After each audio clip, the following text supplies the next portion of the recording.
₹20 की है, ₹100 की है। कभी कोई प्रेत आत्मा मंत्र लिए हुए और नाम जापक कंठी बांधे वाले को स्पर्श नहीं कर सकती। वायु और अग्नि, इस तत्व का उनके अंदर विशेष प्रवेश रहता है, और आकाश तत्व, उनमें जल और पृथ्वी तत्व का। इसलिए जैसे देवता कोई रूप धारण कर सकता है, अंतर ध्यान कर सकता है, ऐसी उनमें शक्ति होती है, पर वो किसी को स्पर्श नहीं कर सकते। वो स्पर्श उसी को करते हैं जो बिल्कुल उनकी कैटेगरी के होते हैं। वैसे ही पापाचरण करने वाले, वैसे ही अब उनको पानी तो मिलेगा नहीं, तो किसी के ऊपर आवेश करके वो ऐसे पानी आदि पीने के लिए, या उसको ऐसे थोड़ी होते कि भगत के ऊपर भूत आ जाए। कभी आप सुना है आपने कंठी बांधे, तिलक लगाए, नाम जाप, कभी कहीं सुना है? मुझे तो आज तक ऐसा प्रमाण नहीं मिला कि किसी भगत के ऊपर आए हो। देखा है क्या कभी कोई? हाँ, नाटक ही करता हो, भक्ति का तो बात अलग है कि वो, नहीं तो भक्त के ऊपर भूत कहाँ आएगा? पंच महाभूतों का प्रभाव नहीं रहता, ये भूत क्या कर लेगा? इसलिए नाम डरना मत, या करे समस्त भूतों के प्रति अपने समान बर्ताव करता हो। भूत से नहीं मतलब प्राणियों से मतलब, सब भूत ही है जो भजन न करे। तुमने बोला कोई डर तुम्हारे अंदर नहीं रहेगा यदि नाम रूपी अंगरक्षक हमारे पास है। हर समय नाम। बचपन में जब थे तो एक दो गली ऐसी पड़ती थी, जैसे जानवर जहाँ बंद थे वहां जाना है, या घर वहां से घर जाना है, तो अंधेरा पड़ता था, गांव में बिजली होती नहीं थी। तो जैसे माता जी से कहते थे बहुत डर लगता है, तो कहती बच्चा जय हनुमान जय हनुमान जय हनुमान कहा करो, डर नहीं लगेगा। तो उस समय बचपन में संस्कार डाले गए थे कि जब गली में पहुंचते तो अंधेरे में कोई भूत वूत ना हो, तो वह आंख बिल्कुल सीधी करके जय हनुमान जय हनुमान जय हनुमान जय हनुमान दौड़ के गली अंधेरे की निकल जाते थे। वही संस्कार गंगा किनारे भी काम किए। जिस जहां भय लगता तो वहां जोर से भगवान नाम जब कीर्तन शुरू हो जाता, कभी ऐसा नहीं कि कभी दिखे नहीं, ऐसा नहीं दिखे हैं, पर कभी भय का माहौल नहीं आया। भगवान नाम बहुत बड़ा अंगरक्षक है। नाम पहाड़ू दिवस निश, ये बात ध्यान रख, हर समय नाम जप करो, कोई भय नहीं। और भय है, अगर नाम जप नहीं किए तो भय ही भय है, और नाम जब चल रहा तो कोई भय नहीं। ये पक्का समझना, कभी कोई प्रेत आत्मा किसी भी भजन करने वाले का स्पर्श नहीं कर सकती, इतनी बड़ी ताकत नहीं। तो आपके गले में कंठी बंधी है, इसलिए कहते तुलसी जी की कंठी रखो। नाम जब चल रहा है, कभी कोई ब्रह्म राक्षस भूत प्रेत पिशाच अग्नि बैताल काल मारी मर कोई भी नहीं स्पर्श कर सकता। जिते विनायक शुभ अशुभ विघ्न करे नहीं कोई। एक बार थोड़ा डरे थे, कमंडल उठा करके शौच जा रहे थे। अब शौच जाने का ही समय होता, 2-3, ये तो शौचालय तो कुछ वर्षों से बने नहीं थे ही नहीं, गांव के बाहर ऐसे जंगलों में ही जाया जाता था।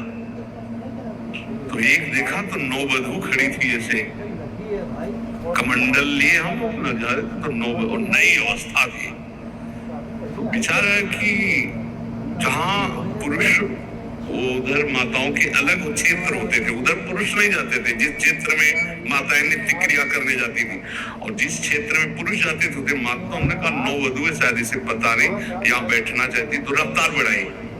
जब रफ्तार बढ़ाई तो आगे देखा भाई इतनी जल्दी तो क्रॉस करके जा नहीं सके। फिर भी मन को हम समझाए नहीं है, बच्ची है, दौड़ के चली गई होगी। तो उनका फिर झन भन आवाज आती, हम खड़े हो गए, वो खड़े हो गए।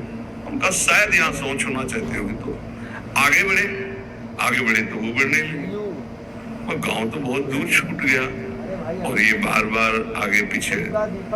मैं कौन हूँ ना, हमारी तरफ देखना रहूंगा, फिर घूंघट काट के से अरे उनका मामला गड़बड़ है। कमंडल का पानी झरकाया अपना नाम जब करते हुए, वहां कुछ नहीं था, लौट के देखा कुछ नहीं, थोड़ी देर में लौट के कुछ नहीं। देखो नाम चल रहा है तो ये अनुभव करो, कोई डर नहीं तुम्हें छुएगा। इसलिए हर समय डरते रहो, नाम जप करते रहो।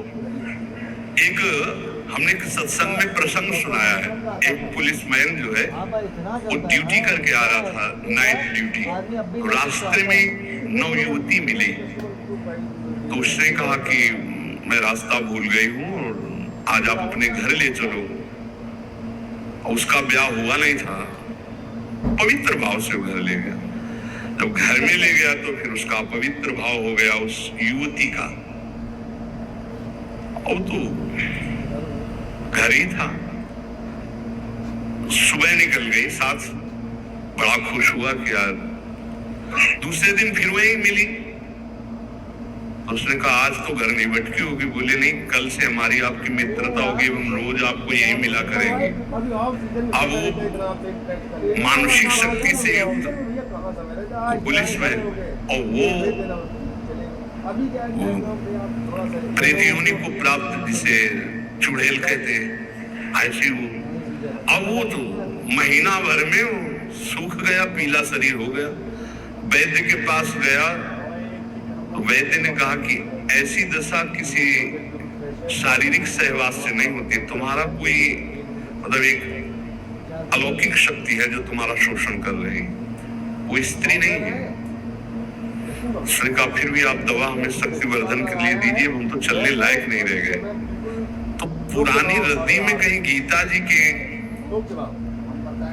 कोई परिचय में श्लोक जैसे लिखे तो वो पुराने उसमें गीता जी के श्लोक, उसमें उसने पुड़िया बना, वो पुड़िया ऐसे डाली और उसने जाके गुस्सा में दरवाजा बंद कर लिया कि आज से हम मिलेंगे ही नहीं, हमारा तो जीवन ही बर्बाद हो गया।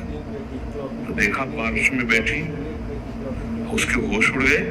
उसने कहा कि आप कौन हो, कहाँ से आए हो? वह इतने दिन से मिल रहे हो, अभी ये नहीं जान रहे कौन हो? बोले कहाँ से आए हो? वह झरोखे से आई। तो उसके होश उड़ गए, झरोखे से आई इसका मतलब। तो उसने कहा दूर क्यों हो, तुम आते ही हमारे को स्पर्श करती थी, आज स्पर्श। बोले पुड़िया हटाओ जेब से। उसने पुड़िया में क्या? बोले इसमें गीता का श्लोक लिखा हुआ है, मैं तुम्हें स्पर्श तब तक नहीं करूंगी जब तक है, और देखो तुम हमें तनिक भी प्यार करते हो तो पुड़िया हटाओ। उसने कहा पुड़िया कैसे हटा सकते हैं हम? उस दिन वो बैठी रही पर स्पर्श नहीं हुआ और समय आने पर चली गई। दूसरे दिन उसने गीता का पूरा जेबे में रख लिया और जहां आते ना यदा यदा धर्मस्य ग्लानिर्भवति, आना ही बंद हो गया। गीता जी, भगवान का नाम, भगवान की लीला, भगवान की